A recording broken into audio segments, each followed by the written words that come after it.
Hi అండి, welcome to the Lakshmi గారి ముచ్చట్లు. అందరికీ భోగి పండుగ శుభాకాంక్షలు. భోగి పండుగ రోజు గోదా కళ్యాణం జరుగుతుంది కదండి.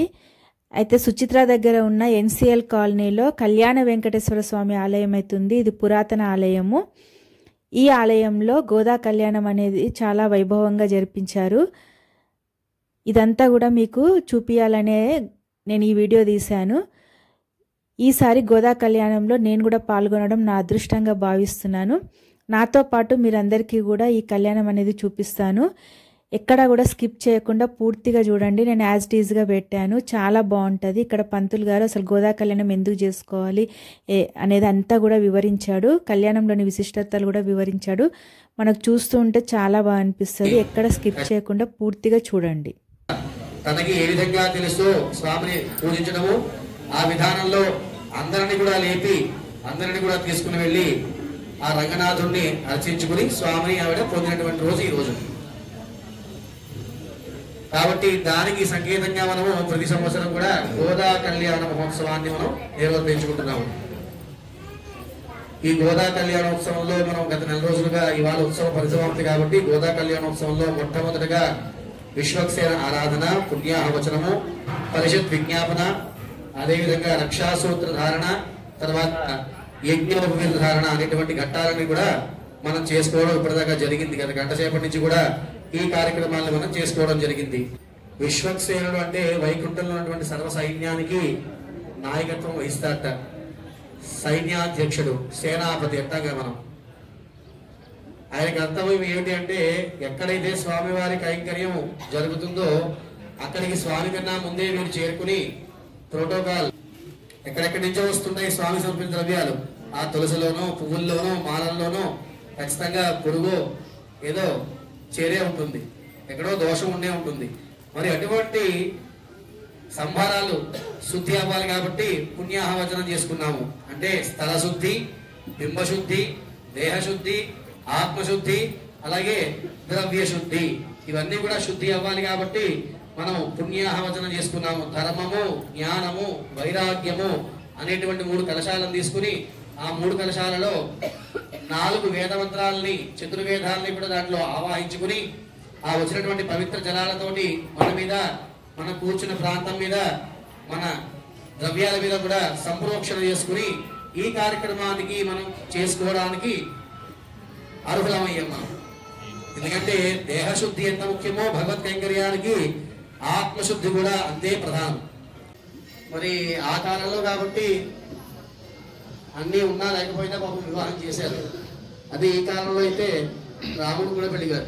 ఇటు 7 తరాలు, ఇటు 7 తరాలు చూస్తారు. కాబట్టి ఆ ప్రవరలు అంటే అమ్మాయి ఎవరు, అబ్బాయి ఎవరు, అమ్మాయి గోత్రం ఏమిటి, అబ్బాయి గోత్రం ఏమిటి, ఆ ఋషులు ఎవరు, తండ్రి ఎవరు, తాత ఎవరు, ముత్తాత ఎవరు, ఇవన్నీ కూడా ఈ యొక్క గోత్ర ప్రవరంలో వస్తుంటుంది. ప్రవరం తర్వాత మహాసంకల్పము, పాద ప్రక్షాళన, ఇవన్నీ కార్యక్రమాలు కూడా ఉంటాయి. అందరూ కూడా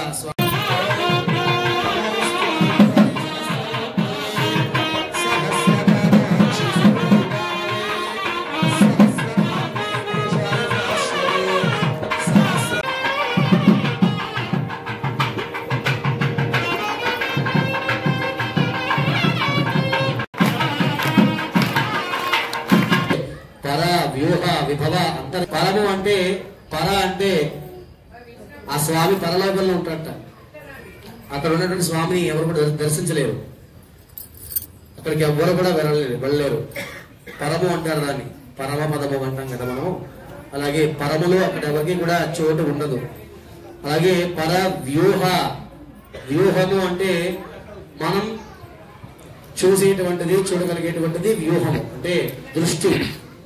మరి అక్కడ స్వామి ఎలా కనిపిస్తాడు అంటే ఏదైనా ఒక దేవాలయము ఉత్తమమైంది అని మనం ఎలా పరిగణించాలి అంటే దేవాలయం వచ్చిన తర్వాత ప్రాంతం అభివృద్ధి చెందితే ఆ స్వామికి చాలా మహిమనట్టు మనం గ్రహించాలి. మరి అటువంటి స్వామి ఇక్కడ ఉన్నాడు. ప్రతి శనివారం తులసిమాలలు ఇస్తున్నారు, కోరికలు అడుగుతున్నారు. మరి స్వామి తరపున ఎవరు లేరా? ఇద్దరు గోదాంబ ఎంతమంది అయితే తిరుపావి భాషణ చదివిన అమ్మవారు స్వామి అనుగ్రహించాడు.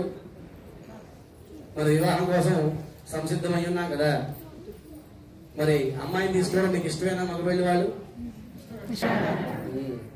కన్యాదానం మగపెళ్లి వాళ్ళకి ఇష్టమే, అంటే తీసుకునే వాళ్ళకి ఇష్టమే, ఇచ్చే వాళ్ళకి కూడా ఇష్టమే. రెండు పూర్తయ్యే నియమాలు అంతేనా? అంతేనా కదా? మూడో నియమం తేజో వాయురాకాశాద్యాభృణీరాధృతే దేను సముద్భూతం సర్వక్రతుషు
ఈ విధంగా అమ్మవారి వివాహం అయితే అంగరంగ వైభవంగా శ్రీనివాసునితో జరిగిందండి.